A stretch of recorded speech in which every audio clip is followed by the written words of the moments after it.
friends, I'm coming to you with my June reading wrap up.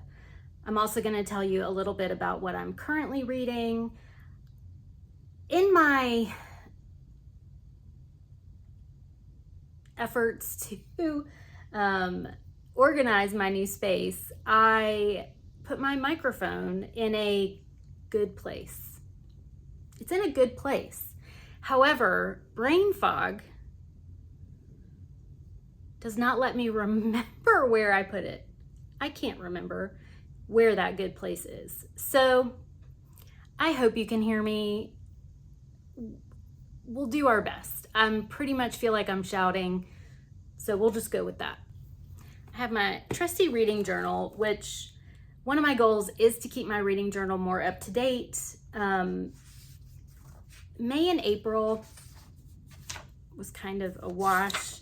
I didn't read that much. I read 2 books in May and, oh, I did read 4 in April. I thought I didn't read that much. But yeah, I need to catch up on the summaries that I do. I have my star ratings, but not the summaries I do. So in June, June is Joy Reading June, which doing in memory of Alice from Alice and the Giant Bookshelf. Did I have joy in my reading? I did. I didn't read that much again, but I'm okay with that. I did a buddy read, which started out as myself and my friend Maria, and then we ended up just inviting some ladies from our book club in, and it ended up being, I think, like 5 of us, 6 of us, which was just a delight to be able to connect that way. My book club book was The God of the Woods by Liz Moore, which I had already read. I did not do a reread of that, which I kind of wish I had, because I have the audiobook. I had read it back in December of 2024. I wish I had at least looked back at my notes from the book or listened to a little bit of it, because it was fresh in everyone's mind at book club and I did not remember. Again, my memory is not great. So it was great to be in book club because I've missed a few months, more than a few months, I feel like. But yeah, it was good to be in book club and to see all the ladies that I enjoy talking about books with. For Big Book Summer, I had 2 books on my TBR.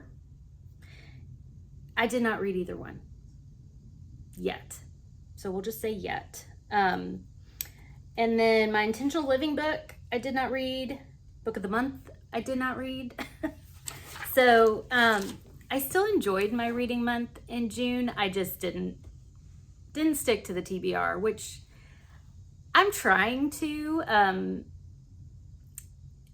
more out of just making sure that I'm reading like buddy reads and book club books and reading books that are on my shelves.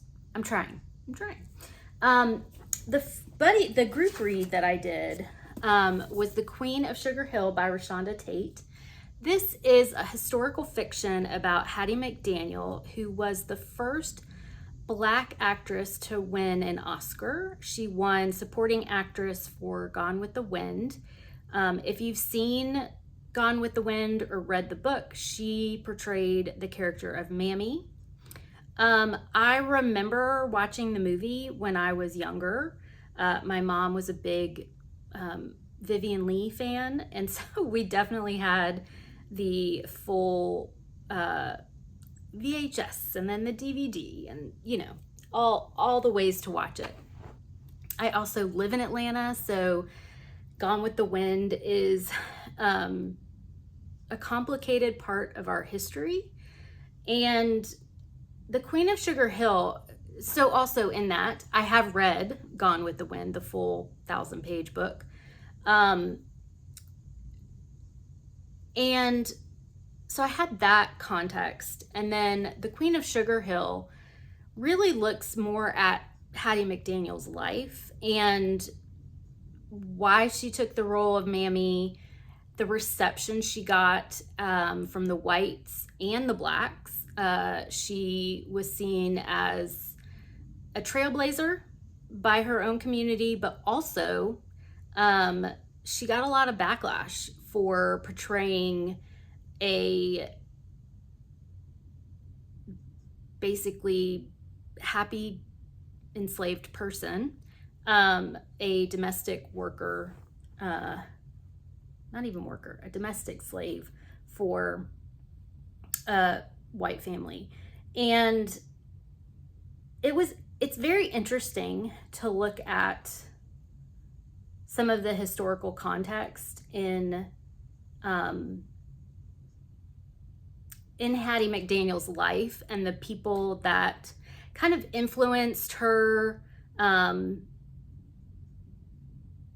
people who supported her, and the discrimination that she faced, the lack of good roles for Black actors. It was in the 1940s. I really enjoyed reading this with a group of people. So there were elements that would kind of hit one of us in a different way or pique some interest. And so we would do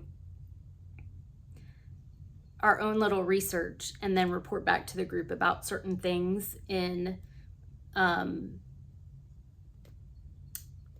that were referenced in the book.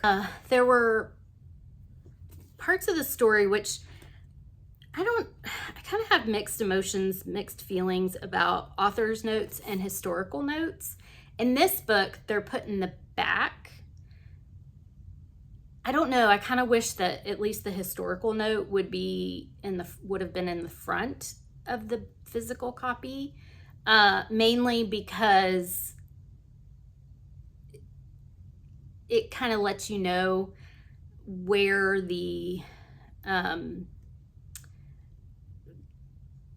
fictionalization comes in. Like some timelines were combined, some events were in the novel happen at the same time, but not in real life. So, I'm thankful that that Rashonda Tate put the historical note in here.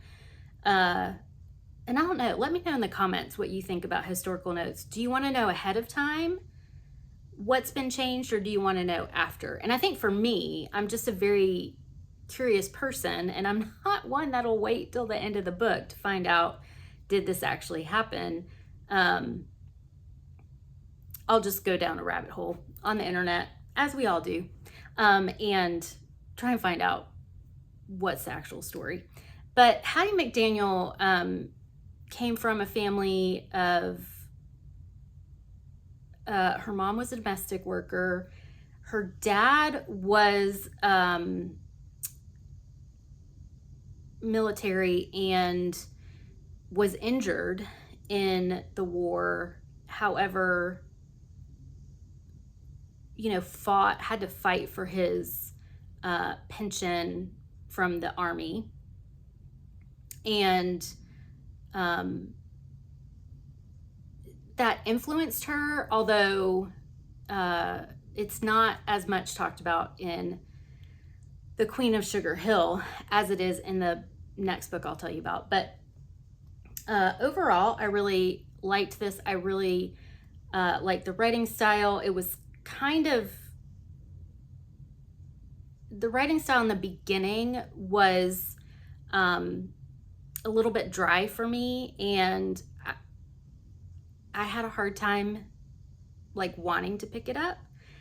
However, towards the end, I would say middle to end, there's some really emotional things that happen in Hattie McDaniel's life that I felt like the author really made come alive off the page. And just, I don't cry at books, but there's a scene in this book where I was very close to it. So I definitely recommend this. So the book I read after, or I started after The Queen of Sugar Hill, is a nonfiction book about Hattie McDaniel. My friend Andy, who was in the group read with us, we decided to read a nonfiction about Hattie McDaniel because we were just really curious to find out what actually happened. And technically, I finished that in July, so I'm filming this at the beginning of July. I just finished it. It's called Hattie McDaniel, Black Ambition, White Hollywood by Jill Watts, which is an audiobook I listened to on Hoopla. But I will just let you know that it was interesting. I think reading them very close to each other for me was probably not the best idea, even though it interests me to do that. Like, I want to know the facts, but I also like the fiction. But I had to remind myself that The Queen of Sugar Hill was fiction, because when I was thinking in my mind as I was reading Jill Watts' book, it was like me thinking that Queen of Sugar Hill was all factual, and it wasn't, which is a me thing, not an author thing, because like I said, Rashonda Tate did a great job of explaining kind of what she combined. So yeah, that's just a me thing. I rated Queen of Sugar Hill 4 stars, and really the second half of the book. If you feel like it's a little dry in the beginning, first half, I would encourage you to keep going. I listened to the audiobook and it was really good. But like I said, the second half is really good, and really gets into the emotions of the fictionalized Hattie McDaniel, because we don't know. And then the nonfiction, I rated a 4-star as well.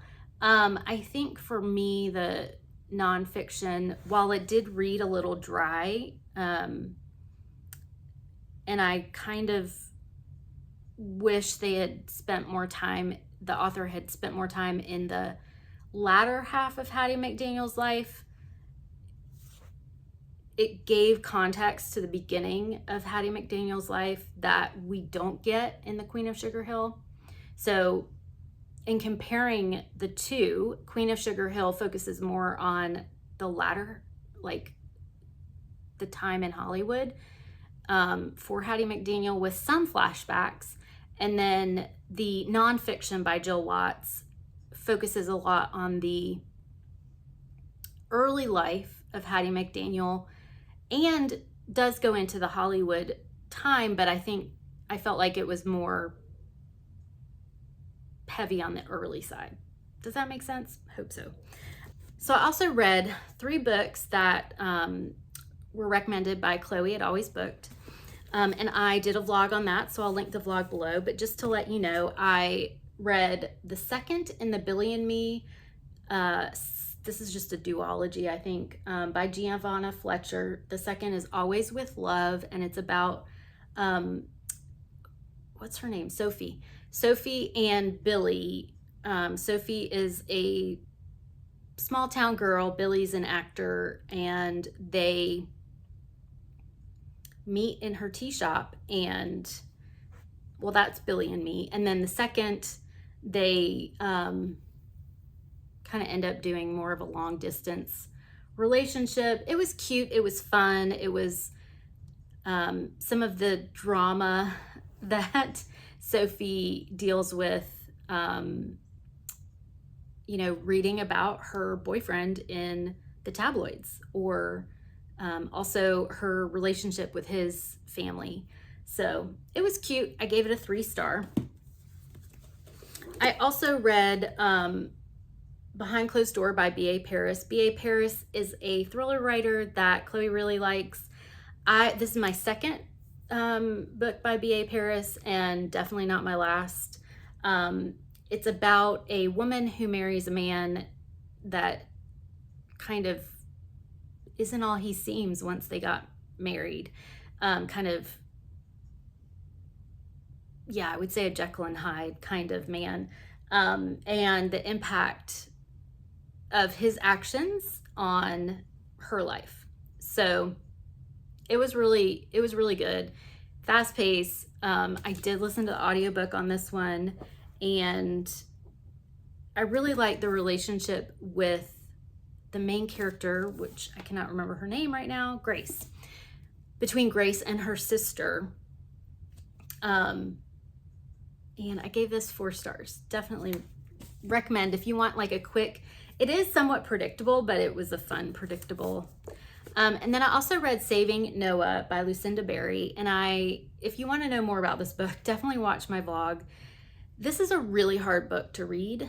It is about a mother whose teenage son is accused and found guilty of a crime that is stigmatizing in many ways and also horrific. And kind of her dealing with, her love for him, but also what he did. And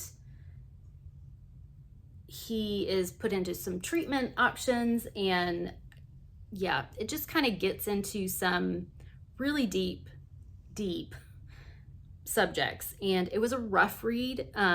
It touched on things that just, I would just say watch the vlog on this one, because I go more into depth on that. I would say content warnings for child abuse, sexual assault, and suicide. So go into that as you will if you want to. And this also brought to mind the discussion of putting content warnings in books. Now, this book came out in 2017. Content warnings have become more talked about of late. But I'm a big advocate for content warnings, because there are just some things I don't want to read about. And so I would like to know that ahead of time. This book, I'm glad that I read it. I think Lucinda Berry is a great writer. She is a trauma psychologist, and her research focuses on childhood trauma, and you can tell. I do have a lot of flags in here, because there's a lot, towards the end, there's a lot of talk about psychological care and psychiatric hospitalizations that, as someone who works in psychology, I just found a little tunnel vision, and not taking into account current medical practices in the US, which I think she is from the US. So anyway, that one. I think I gave it a 3-star.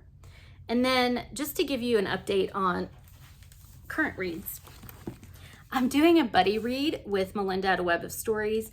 This is the 3rd book in the 6 Tudor Queen series by Alison Weir. This is Jane Seymour, the Haunted Queen. It's also for Big Book Summer. We're about like 150 pages in, and it's about Jane Seymour, who is one of Henry VIII's wives that I don't know that much about. So it's been very interesting to read, and I do like Alison Weir's writing style. I'm still working my way through Invisible Man by Ralph Ellison. I started this, I looked at my story graph. I started this back in January with the read along that Nicole at Noteworthy Fiction is, she did back in January. But I'm still getting there. And then I'm also doing Deck of TBR-a-thon that is hosted by Chloe at Always Booked and Becca at Becca Books and Bujo. They're doing that in July. And the first, I'll give you a sneak peek. I am vlogging that.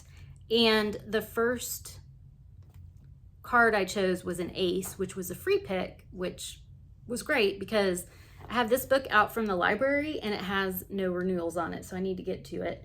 This is Death of the Author by Nnedi Okafor. This is about Zilu, who is a disabled writing instructor, and I've only gotten very little into it, but she's at a family wedding and kind of gets inspired to write a novel, and it is a novel within a novel. I don't always do well with those, just a me thing.